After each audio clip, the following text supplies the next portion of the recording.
We got the chassis rigged on the engine hoist here. So we're gonna line this up as we lift it up over the powertrain to sit it down. We're just taking our time here, trying to be careful not to scratch or scuff the new powder coat. Then we lift the powertrain just with some floor jacks. Start with the rear and then from the front. This will help us line up the cradle mounts and its holes.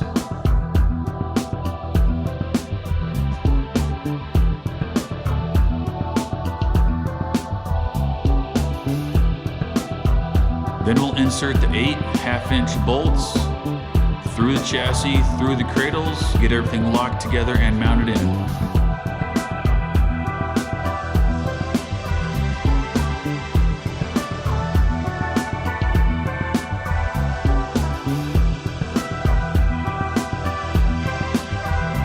Then we line up the sump pump, get that set and mounted and installed.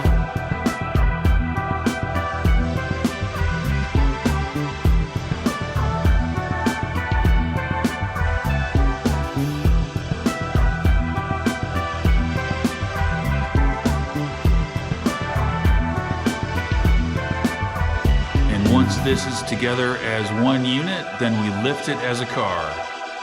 Yes!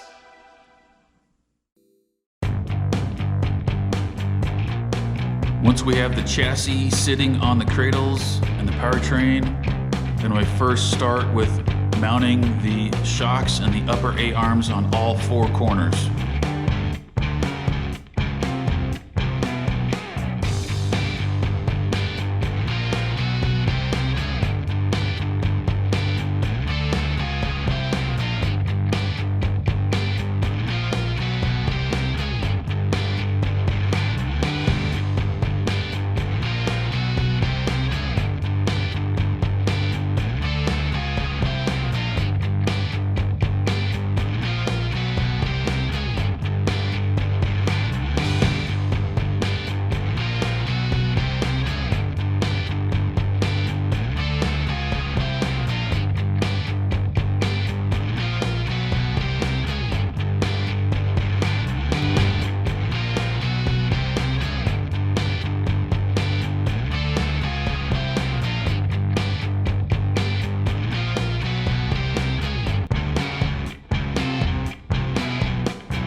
Alright, so today got all the pedals connected, got the booster obviously, got the clutch connected and bled. That went pretty well.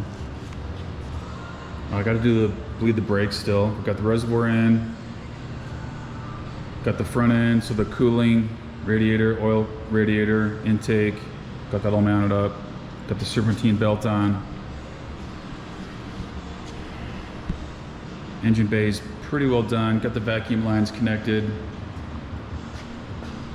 Pulled the harness through the firewall, and so that's gonna be my project tomorrow. You can see the harness there. Bowl of spaghetti noodles for sure. I got everything labeled. But so far so good.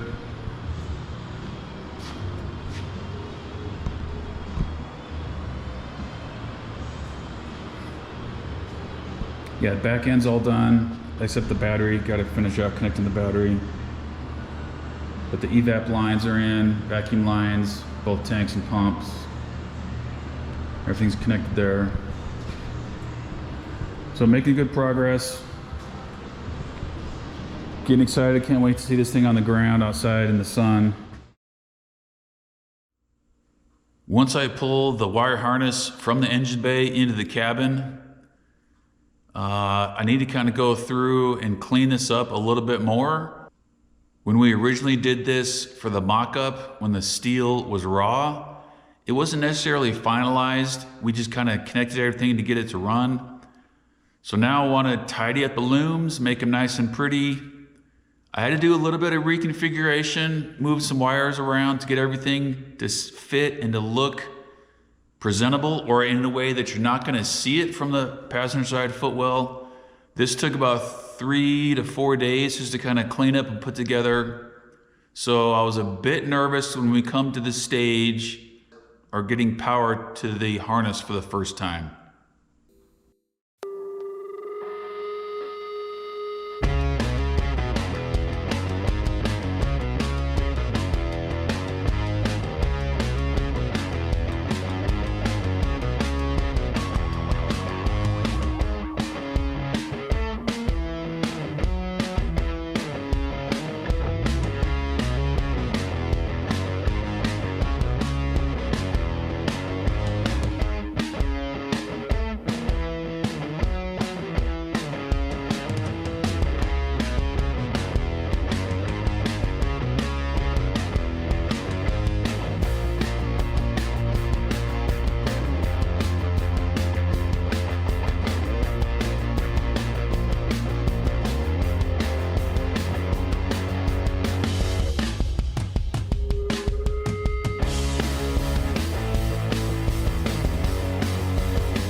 Got all the electrical, got the lights installed, everything pulled through, got the harness installed.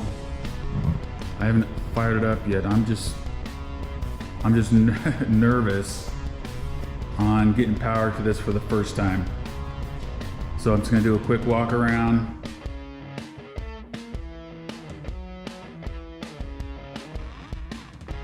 Got the lights in, they look great.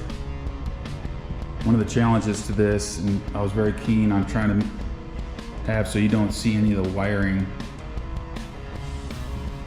So we're gonna first start with the auxiliary mode, just to make sure the system is reading, gauge cluster is working, that kind of stuff before I go for the engine fire. I really hope that there's no issues.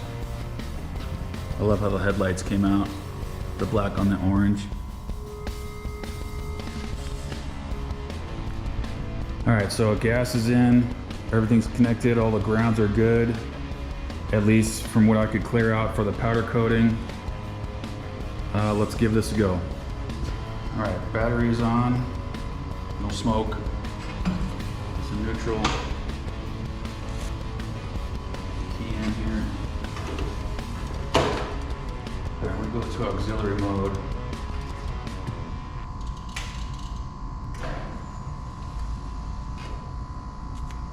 Thumbs up, lights, blinkers. That all checks out. Try that again.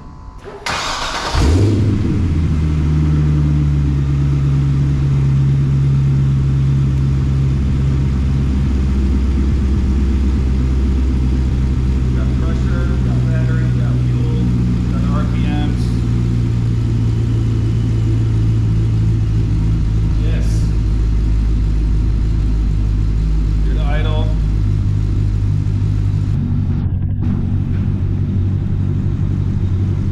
Everything's working. So far at this point in time, no smoke, that's good. No shorts.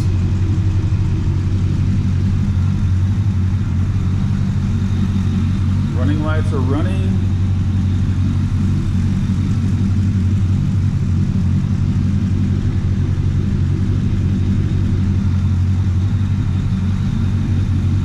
Headlights are headlighting.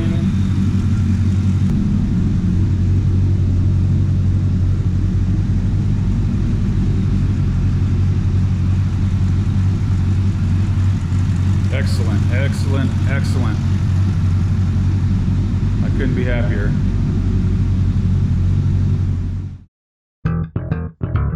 Now that we got the systems communicating with each other, now we'll continue on with the final assembly.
Yes.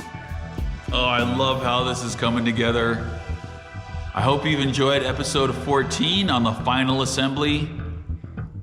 This is really coming together and it's looking great. So please stay tuned. Episode 15, we'll go for the reveal